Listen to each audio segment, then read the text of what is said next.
আজি দেওবৰীয়া ভাত খাজ সকলোবোৰ যেহেতু ঘৰতে আছে অকমান স্পেশাল আৰু আজি ৰাতিপুৱাই খালো আমি ব্ৰেকফাষ্টত পিঠা আৰু গাখীৰ চাহ বহুত দিন পিঠা খোৱা নাছিলো সেয়ে আজি পিঠা বনালো এপিনে বাহিৰত চাওকচোন কিমান ৰ'দ ওলাইছে আৰু ঠাণ্ডা ঠাণ্ডা বতৰত অকমান ৰ'দ ওলালে ভালো লাগে কাপোৰবিলাক শুকাই যায় আনপিনে এয়া আনিলে চিকেন তেও গৈ পেলাই আৰু মই আলু আৰু বিলাহী কাটি ললো আনপিনে কেৰাহীত পিয়াজ দি দিছো আৰু তেলত মই অকমান চেনি আৰু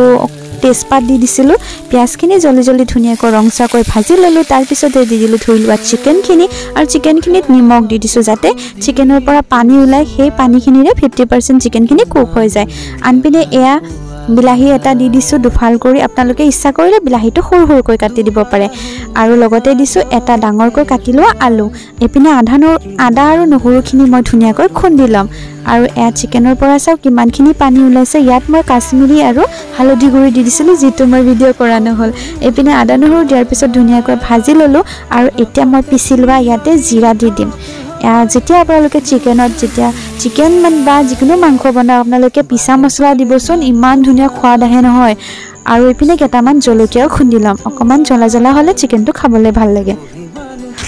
আৰু ভাজি হোৱাৰ পিছতে চিকেনত দি দিলো গৰম পানী আৰু এয়া সব ধুনিয়াকৈ উতলি আছিল আজি কিহেৰে বনাম জানেনে চিকেনটো আজি বনাই আছো খৰিচাৰ খৈতে গাহৰি মাংসটো প্ৰায়ে খাই থাকো কিন্তু চিকেনটো তেনে ধৰণে খোৱা নহয় আজি ভাবিলো চিকেনটো তেনে ধৰণে বনাও আৰু এপিনে বলকচোন মায়ে ধুনিয়াকৈ কাটি আছে কমলা টেঙা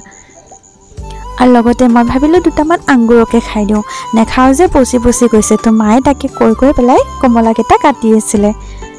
আৰু এয়া চাওক কিমান লুভনিয়াকৈ মাই কাটি দিছে আৰু ৰ'দত বহি খাইছিলো তাৰ পিছত ভাবিলো ৰ'দটো বেছিকৈ লৈছে ভিতৰলৈ আহি যোৱাই ভাল আৰু এয়া বাঁহ গাছখিনি ধুনিয়াকৈ মকা সৰু সৰুকৈ কাটি লৈছো আৰু চিকেনখিনি উতলি থকা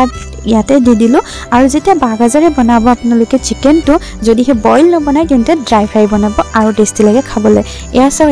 একেবাৰে পানীটো শুকাই গৈছিলে একেবাৰে শেষত অকমান ধনিয়া পাত দিছিলো তাৰ পিছতে বেপাৰী আহিলে পুঠি মাছ ললো অকমান একেবাৰে লোকেল পুঠি মাছ খাবলৈ ভাল লাগে মই ফ্ৰাই কৰিলো আৰু ইয়া দুপৰীয়া ভাত খাজ ৰেডি কৰিবলৈ লৈছো আজি ভাত খাজ আছিল ব্ৰকলি গাজৰ আলু ভাজি লগত পুঠি মাছ ভাজি আৰু আছিল চিকেন